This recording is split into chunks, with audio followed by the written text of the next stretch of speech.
चिराग पासवान में न तो इतना हिम्मत है, न साहस है, न नीति है, न रणनीति है। वो रामविलास पासवान में था। सर, आपने कहा था कि हम अनरिजर्व्ड सीट से चुनाव लड़ेंगे। आज़ादी के इतने दिनों बाद भी बहुत कम ऐसे सीट्स हैं जिस पर अनरिजर्व्ड कैटेगरी से एससी कैटेगरी के लोग चुनकर आते हैं। सामान्य से लड़े दलित समाज के लोग, आदिवासी समाज के लोग, इसके लिए समाज तैयार नहीं है अभी। पार्टी की राजनीति चुनाव से पहले जीवित हो जाता है। चिराग पासवान तो ऐसे तो बोलते हैं कि मोदी का अभिमान है, लेकिन जब चुनाव आता है तो वो थोड़ा सा बगावती रुख अपनाते हैं। चिराग जो भी कर रहे हैं, अपने यहाँ केवल उम्मीदवार को बटोर रहे हैं। यहाँ का यूथ पॉपुलेशन चिराग पासवान को फ्यूचर पीएम के रूप में भी देखती है। ऐसा नहीं, पार्टी बड़ा होता है, पार्टी में दम होता है सीएम बना। और वो क्षमता अभी केवल तीन ही पार्टी के यहाँ पर, बीजेपी है, जदयू है, आरजेडी है। कौम के नाम पे या मुस्लिम एकता के नाम पे वो काफी एकजुट हो जाते हैं और उसमें कभी काफी कम संभावना है कि जाति के नाम पे बटे, जैसे हिंदू समाज पे बटे। देखिए, इस देश में जाति यथार्थ है, जातिवाद व्यर्थ है, फिर भी हिंदू समर्थ है। बिहार चुनाव से पहले जातीय जनगणना कराने का निर्णय लिया एनडीए के गवर्नमेंट ने। विपक्ष इसे अपनी जीत के तौर पर पेश कर रही है। तो दलित की चर्चा ज्यादा इसलिए होती है, मैंने कहा ना, कि दलितों में जो राजनीतिक चेतना है सबसे कम है। इसीलिए सब लोग प्रयास करता है कि दलित को साधना या दलित को मनाना ज्यादा आसान है, बाकी जातियों को थोड़ा मुश्किल होता है। कांग्रेस जैसी पार्टी जिंदा होनी चाहिए ताकि इस देश में जो मेनस्ट्रीम पॉलिटिक्स है, नेशनल पॉलिटिक्स है, वह पुनः जिंदा हो, स्थापित हो जाए। लालू मॉडल को चेंज किया तेजस्वी ने, थोड़ा उसमें अहंकार दिखाई पड़ता है कि साहब वन इंडिविजुअल वन टाइम, एक व्यक्ति एक परिवार में एक बार आदमी। सुशील मोदी में दम था, अपने 5% वोट को खुद मैनेज करते थे। बीजेपी पर यह आरोप तो लगता है कि 20 सालों में बहुत जो स्टेट लेवल पे जो एक चैन नेशनल इन्फ्लुएंस वाले लीडर है बिहार से नहीं पैदा हुए। अभी मैं मानता हूँ कि सबसे यंग लीडरशिप किसी पार्टी में बिहार में है, और बीजेपी में। बीजेपी अछूत था, अछूत को छूत बना नीतीश जी ने, जॉर्ज फर्नांडिस जी ने। नमस्कार, मैं गोविंदराज, स्वागत है आपका आज के इस पॉडकास्ट में। बिहार में चुनाव का बिगुल बज चुका है, साल के अंत में चुनाव संपन्न हो जाएंगे। ऐसे में सारी राजनीतिक पार्टियां, सारे पॉलिटिशियन अपने अपने वोट बैंक को साधने में लगे हुए हैं। बिहार में लगभग 20% दलित आबादी है और 243 में से 38 सीटें रिजर्व्ड हैं। ऐसे में चुनावी अभियान की शुरुआत से ही सभी लोग, कांग्रेस भी अपने अध्यक्ष को बदलकर दलित वोट बैंक साधने की कोशिश कर रहे हैं। जनसुराज भी मनोज भारती के जरिए और राजद के लोग भी अपने लालू यादव के जब बर्थडे था तो उस पर दलित एक्टिविस्ट, दलित लीडर, दलित स्कॉलर मिलकर उन्होंने एक संदेश दिया कि हम इनके साथ हैं, सामाजिक न्याय की राजनीति कर रहे हैं। ऐसे में यह जरूरी हो जाता है कि हम इस पर एक डिटेल्ड एनालिसिस, पूरा क्या है दलित वोट बैंक का, दलित सियासत का समीकरण, उसको समझें। हमारे साथ हैं आज पूर्व केंद्रीय मंत्री, नवादा से सांसद रहे, एमएलसी रहे और professor doctor Sanjay Paswan. Sir, स्वागत है सर आपका आज की इस पॉडकास्ट में। सर, 20% आबादी है और सभी इसको साधने में जुटे हैं। हाँ, आप इसके इस विधानसभा चुनाव के नज़रिए से दलित सियासत को कैसे देखते हैं? देखिए, केवल दलित ही नहीं, हम मानते हैं कि जब भी चुनाव होता है तो चुनाव के 6 महीने पहले से ही विभिन्न जातियों में एक, यूँ समझे कि साहब, जाति की राजनीति चुनाव से पहले जीवित हो जाता है। तो विभिन्न जातियों के लोगों का ये तो अपॉइंटमेंट होता है ना, कमीशन में, बोर्ड्स में, या कहीं उनका एडजस्टमेंट होता है, या फिर जातियों का सम्मेलन अधिवेशन के माध्यम से भी लोग करते हैं। इसलिए ये दलित का चूंकि ये होता है कि दलित के वोट को प्रभावित करना आसान है। बाकी जातियां जो हैं कहीं ना कहीं पार्टी के रूप में बंधा होता है या फिर पार्टी से जुड़ा होता है। दलित वोट के बारे में क्या है कि एक तो बसपा के साथ प्रयास हुआ कि चाहे बसपा के मायावती की जाति की जो वोट बैंक है वो था, लेकिन अब थोड़ा वहाँ भी क्षरण हो रहा है। रामविलास जी जीवित थे तो पासवानों का एक स्थान पे था, मांझी जी का वोट वहाँ पर है उनके पार्टी के साथ।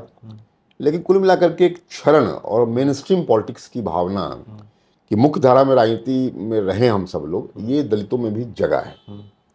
तो दलित की चर्चा ज़्यादा इसलिए होती है, मैंने कहा ना, कि दलितों में जो राजनीतिक चेतना है सबसे कम है। इसीलिए सब लोग प्रयास करता है कि दलित को साधना या दलित को मनाना ज़्यादा आसान है, बाकी जातियों को थोड़ा मुश्किल होता है। इसलिए दलित समाज की चर्चा ज़्यादा होती है हर चुनाव से पहले। मैं देख रहा हूँ जब से हम लोग हैं पॉलिटिक्स में, हम लोग लगभग 40 ईयर से हम लोग हैं, ये होता रहा है। तो अभी भी वही चल रहा है।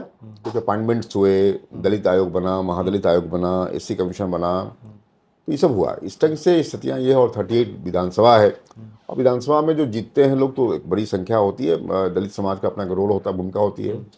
जैसे मैं ये नहीं मानता हूँ, तमाम जातियों में प्रयास हो रहा है कहीं प्रत्यक्ष तौर से, कहीं अप्रत्यक्ष तौर से हो रहा है, ये चल रहा है।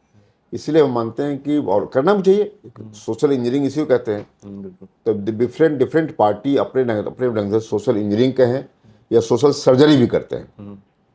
जैसे जिन जातियों को वोट नहीं मिलता है तो उनको इग्नोर भी करते हैं वो लोग, मानते हैं कि सोशल इंजीनियरिंग भी है और सोशल सर्जरी भी होता है। तो ये सब दिखाई पड़ रहा है, उस दिखाई पे अपना है, लेकिन वह एक परमानेंट प्रयास है ऐसा नहीं है, बिल्कुल प्रोविजनल है।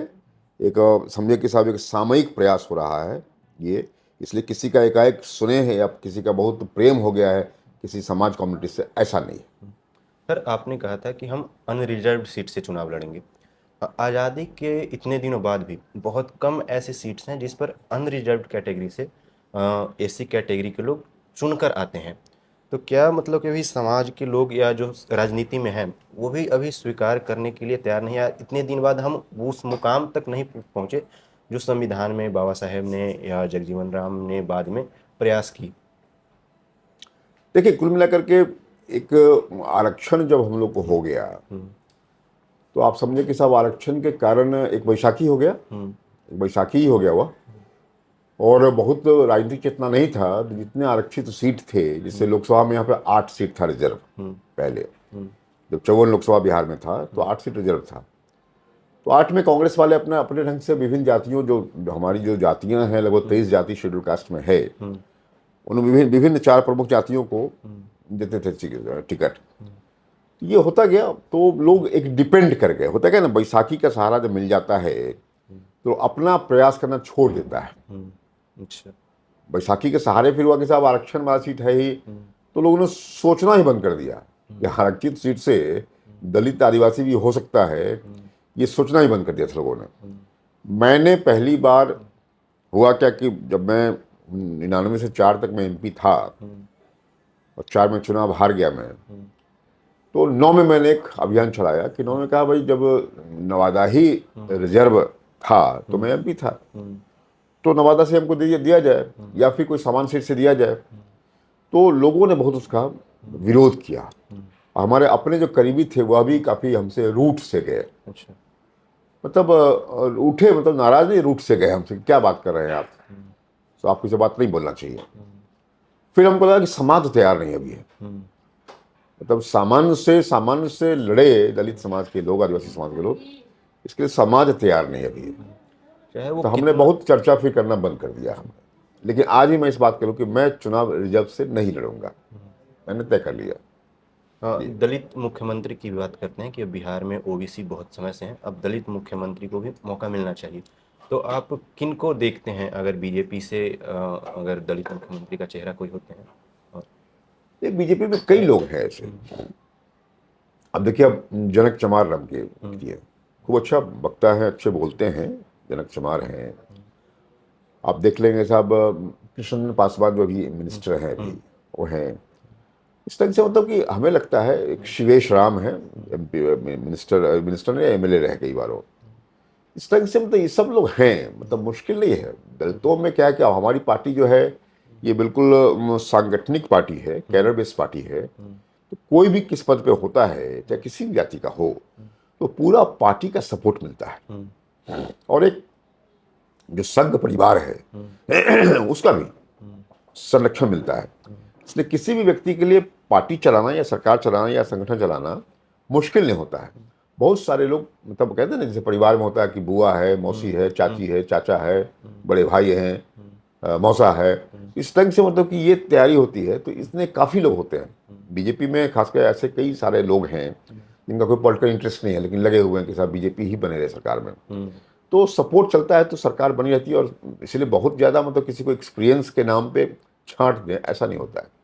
दलित में बनाना चाहिए, जो मैंने नाम कहा ये कई नाम हैं, और ऐसे मैं कर सकता हूँ कि दर्जनों नाम ऐसे हैं जिनमें पूरी तरीके से सीएम बनने की पूरी क्षमता है।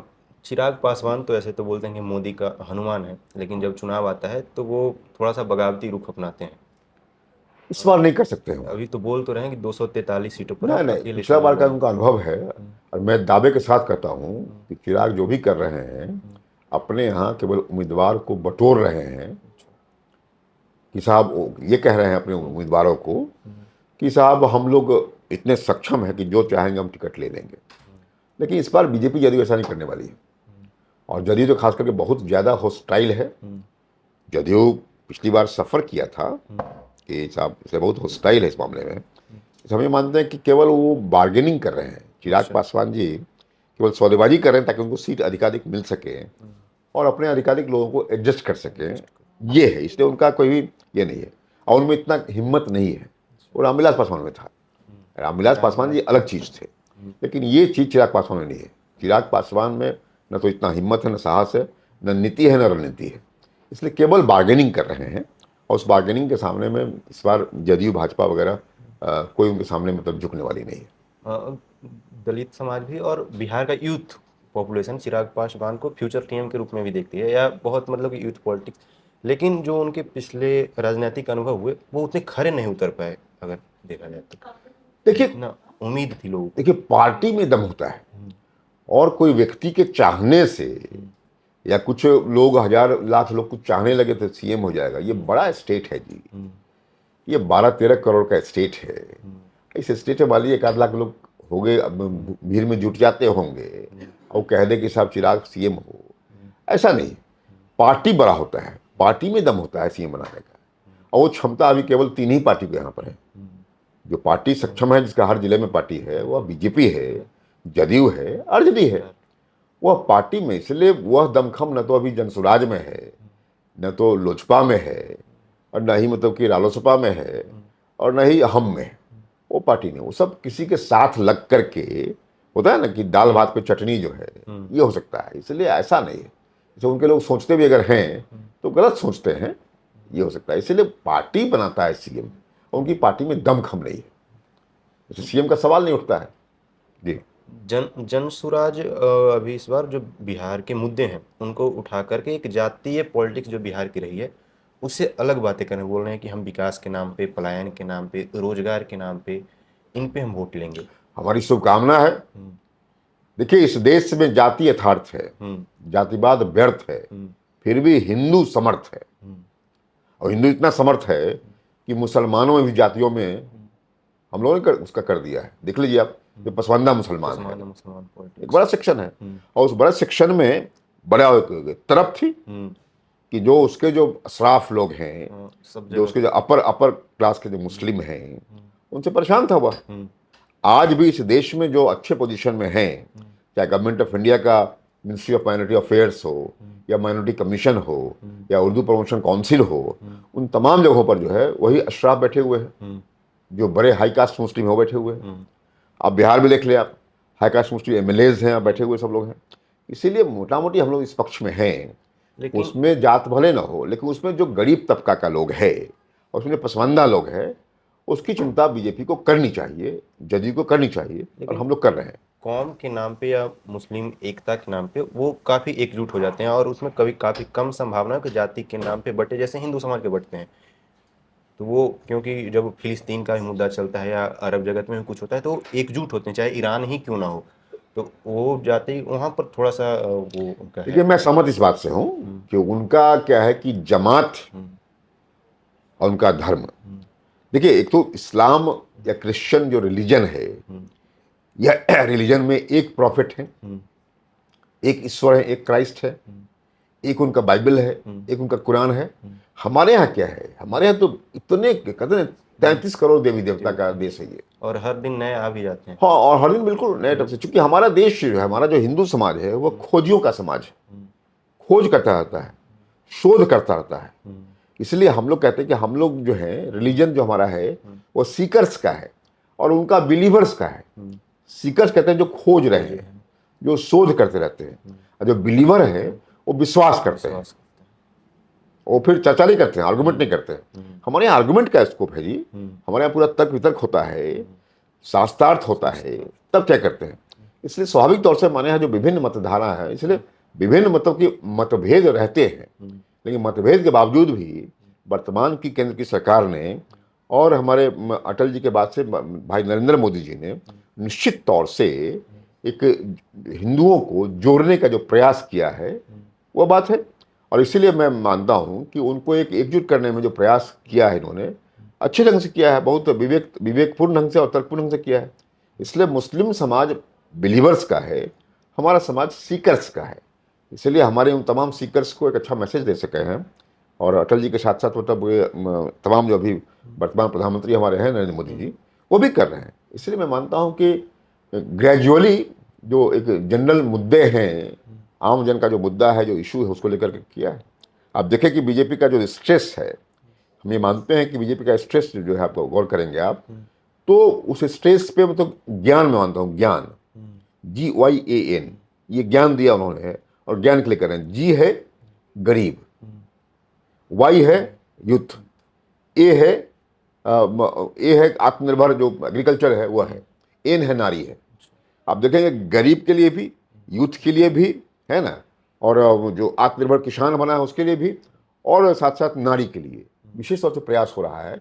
इसलिए यहाँ भी प्रयास हो रहा है कि कैसे जाति के जो एक समूह है, जो जाति का जो घेटो बन गया है, उससे कैसे बाहर निकाला जाए, यहाँ पूरा पूरा प्रयास हो रहा है।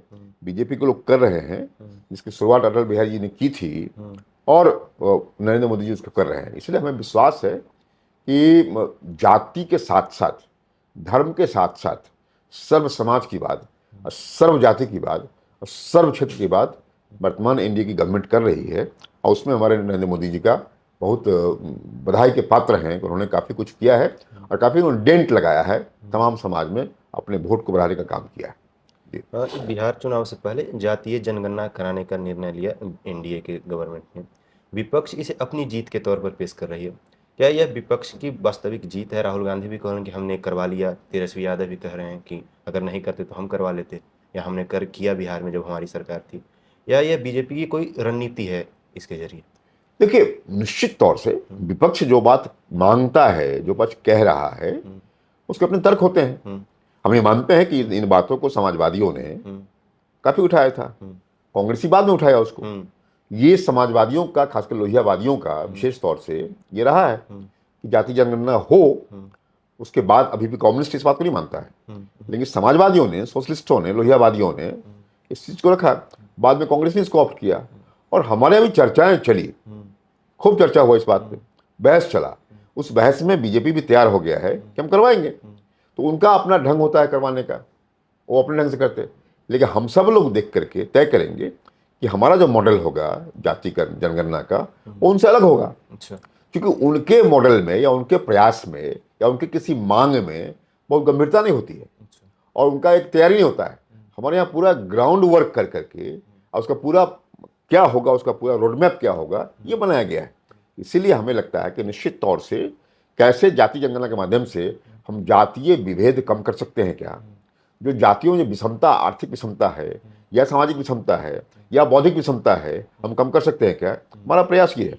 इसलिए हम लोग बस में पूरा इसका रोडमैप तैयार है कि जातीय जनगणना से कैसे हम लोग जातीय विषमता और आर्थिक विषमता दूर कर सकते हैं और साथ साथ सामाजिक विषमता दूर कर सकते हैं। ये पूरा प्रयास है और पूरा उसका रोडमैप हमारे साथ में तैयार है। लेकिन आम जनता में ऐसी चर्चा, कई लोग बोलते हैं जो जाति जनगणना के विरोध कर रहे हैं, इसे एक पॉलिटिकल टूल के रूप में सिर्फ इस्तेमाल किया जाएगा कि कहाँ पर किस जाति के कितने लोग हैं, उसी हिसाब से कैंडिडेट दिया जाए और फिर ये सिर्फ एक पॉलिटिकल टूल बनकर रह जाएगा। देखिए, पॉलिटिक्स में है तो पॉलिटिकल टूल का इस्तेमाल करेंगे ना। हम पॉलिटिक्स में है तो पॉलिटिक्स करेंगे, हम पॉलिटिक्स में पॉलिटिकल टूल का इस्तेमाल करेंगे। लेकिन पॉलिटिकल टूल के साथ साथ ये बड़ा सोशल टूल है। ये जाति जनगणना जो है ये उससे बड़ा एक सोशल टूल है। ये सोशल टूल का अपना एक रोल होता है। और मैं मानता हूं कि आज भी भारत देश में जो समाज है आर्थिक आधार पे कम है, सामाजिकता के आधार पे ज्यादा विभाजन और वितरण दोनों होता है। उसका वितरण भी होता है, डिस्ट्रीब्यूशन भी होता है और विभाजन भी और डिवीजन भी होता है। हम ये मानते हैं कि उसमें अगर जातीय टूल, अगर पॉलिटिकल टूल अगर है तो हम केवल पॉलिटिकल टूल नहीं, हम इसको एक मानेंगे इकोनॉमिक टूल भी है और सोशल टूल भी है। इसलिए हम सब चाहेंगे कि उसका पूरा पूरा लाभ मिले तमाम समाज को, आर्थिक तौर से, सामाजिकता तौर से, बौद्धिकता के तौर पे आगे बढ़े।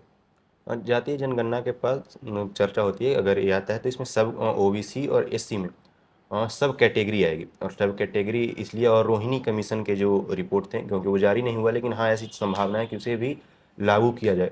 उसमें पिछले दिनों जीतन राम मांझी का भी बयान आया कि जो एससी की जो पॉलिटिक्स है उसमें जो कुछ जातियां, 3-4 जातियां, पासवान और जो भी हो गए उत्तर में यूपी में जाटव, ये लोग खा रहे हैं। ओबीसी में जैसे यादव और कुर्मी लोग ही पूरा फायदा उठा रहे हैं रिजर्वेशन का, हमें नहीं मिल रहा।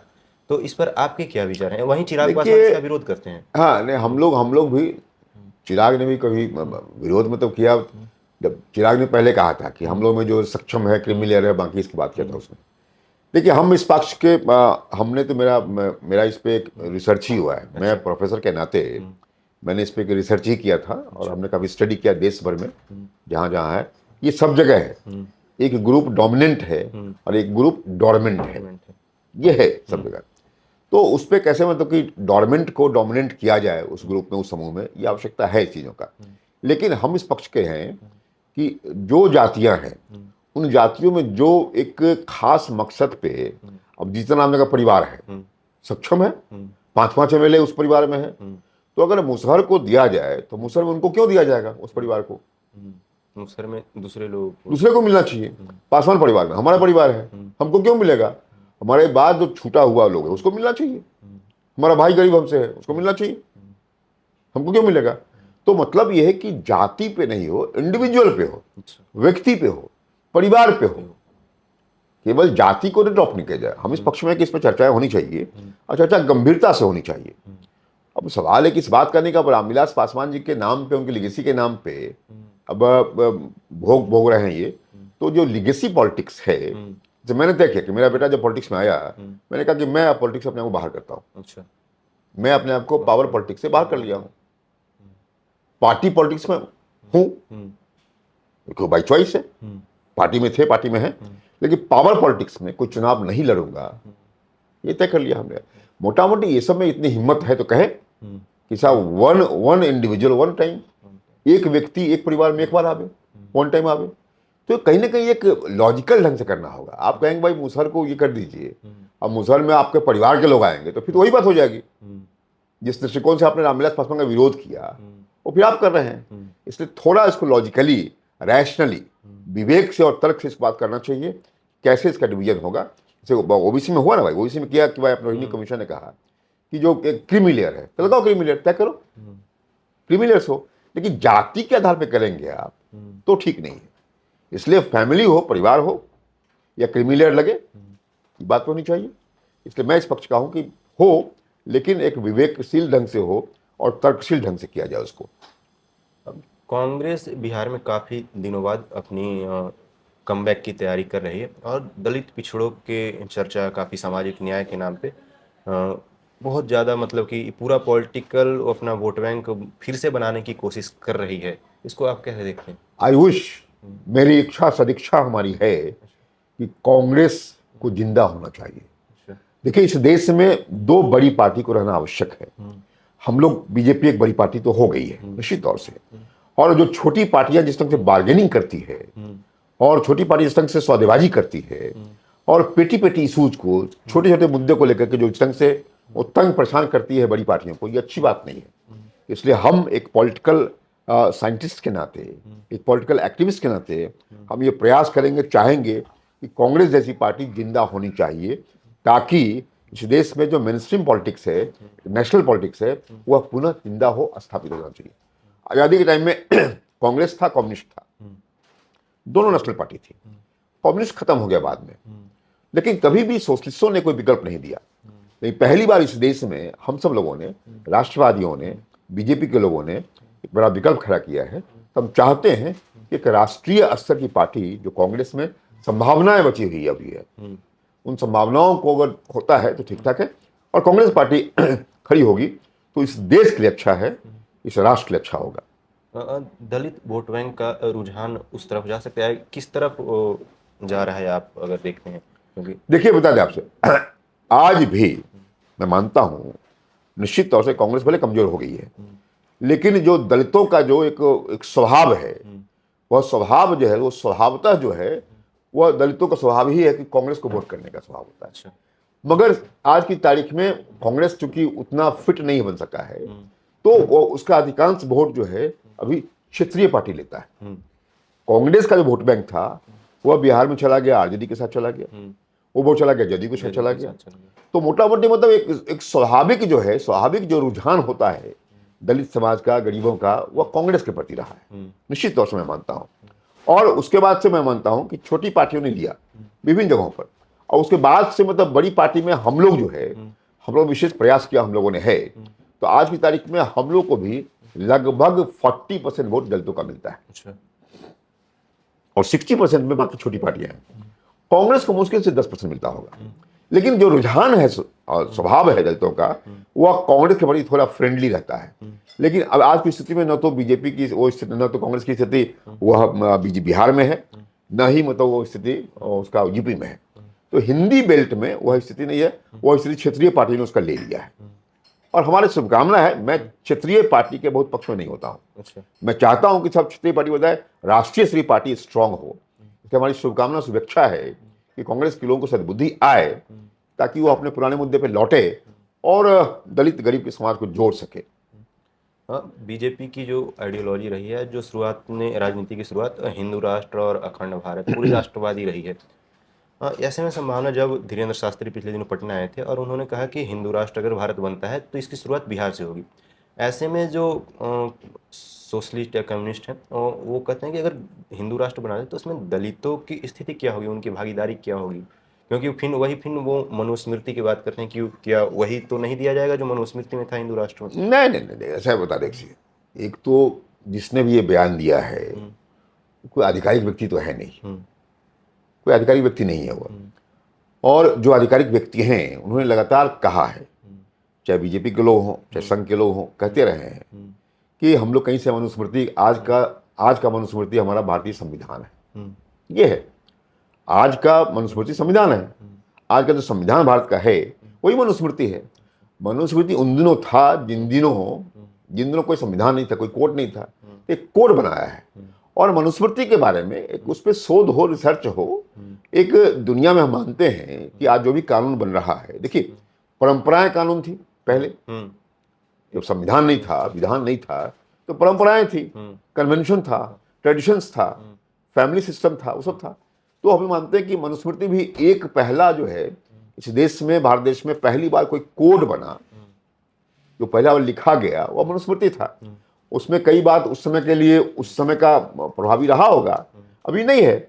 इसलिए मैं दावे के साथ कर सकता हूँ कि मनुस्मृति की बात जो करते हैं वो लोग, वो भरमा रहे हैं, कहीं से भी नहीं है, भरमा रहे हैं और वो अपने आप को भी कमजोर कर रहे हैं। अरे बात कहाँ से कहाँ निकल गई है। अब अम्बेडकर स्मृति की बात चल रही है, बिरसा स्मृति की बात चल रही है, कर्पूरी स्मृति की बात चल रही है, दीनदयाल स्मृति की बात चल रही है। इतने दिनों में कहाँ से कहाँ समाज चला गया, समाज में कितनी बदलाव हो गई है। इसलिए वो संभव ही नहीं है। इसलिए मैं कह सकता हूँ, दावे के साथ कह सकता हूँ कि मैं हम लोग जो है, मैं देख रहा हूँ स्पष्ट से मनुस्मृति, एक तो वह जो मनुस्मृति जो चर्चा करते हैं वो है ही नहीं। मनुस्मृति में काफ़ी अच्छी बातें भी लिखी गई है। और आज मानते हैं कि जो संहिता वगैरह है, जो बना है, जो भारतीय न्याय संहिता बनी है, काफ़ी बातें उसमें से ली गई है, क्योंकि वह एक पहला आधार था जो देशानुकूल, लोगों के स्वभावानुकूल और जो संसाधन उपलब्ध था उसके अनुकूल बनाया गया था। इसलिए हमें लगता है कि बहुत ज़्यादा इसमें कोई गुंजाइश ही नहीं है। इसमें बहस करना भी बिल्कुल व्यर्थ है, और व्यर्थ ही नहीं, अनर्थ है।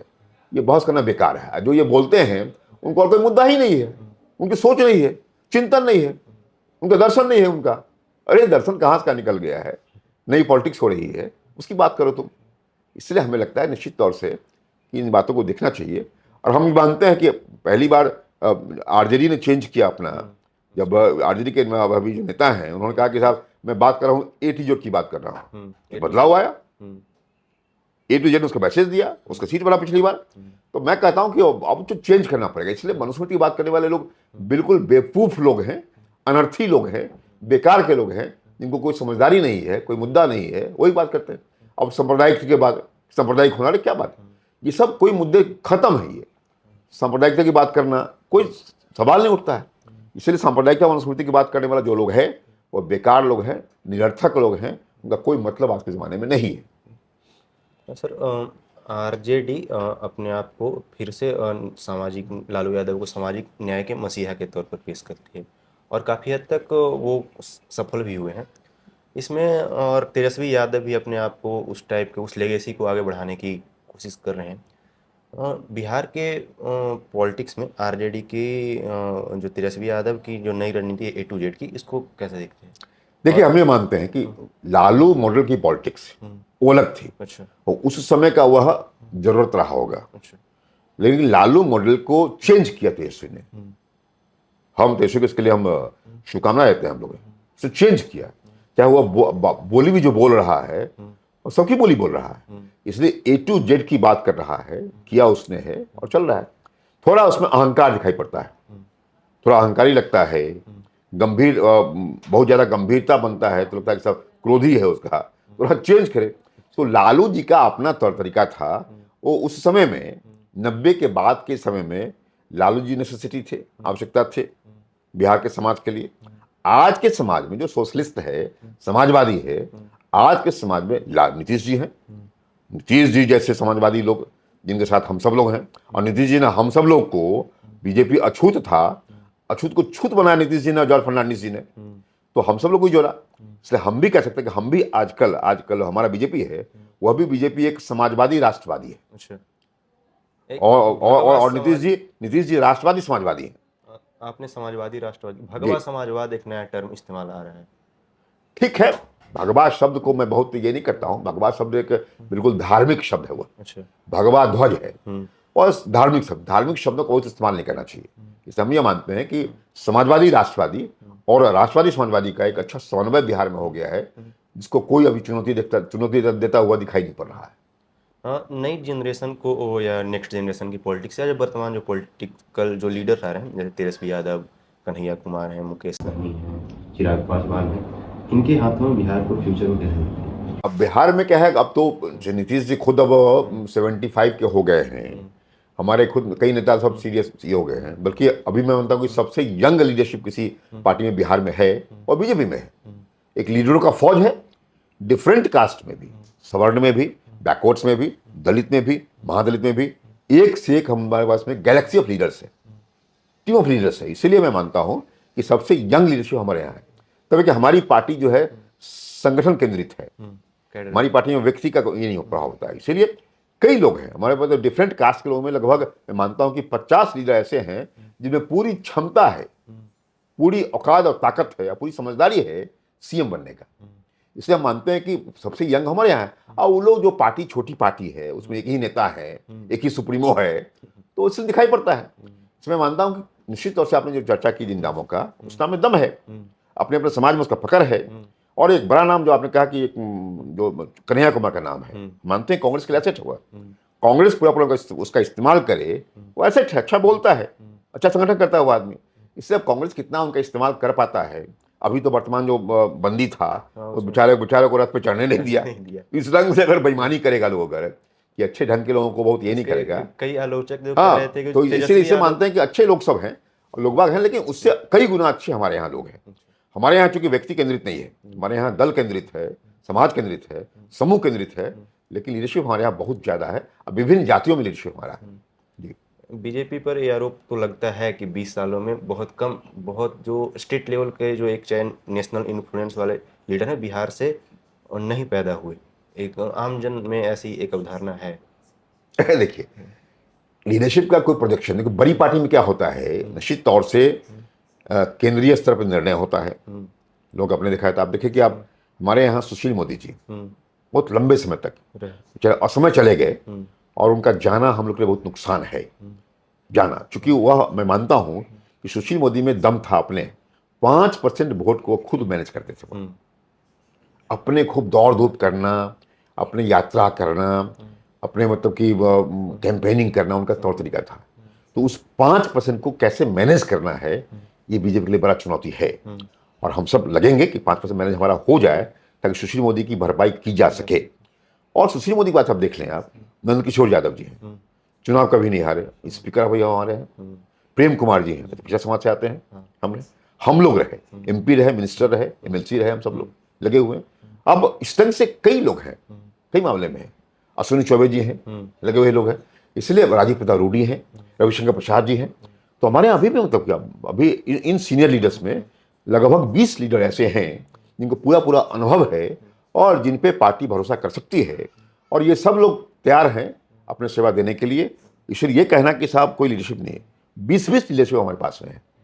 यंग लीडर 100 होगा, लेकिन जो सीनियर लीडर हैं उसमें 20 ऐसे लीडर हैं जो हर किस्म के चुनौती से निपटने को तैयार हर समय थे, हैं और आगे भी रहेंगे। बहुत बहुत शुक्रिया सर, हमारे साथ इतना विस्तार से, और बहुत दिनों बाद लोग आपको देखेंगे सोशल मीडिया पे हमारे साथ। थैंक यू बहुत अच्छा।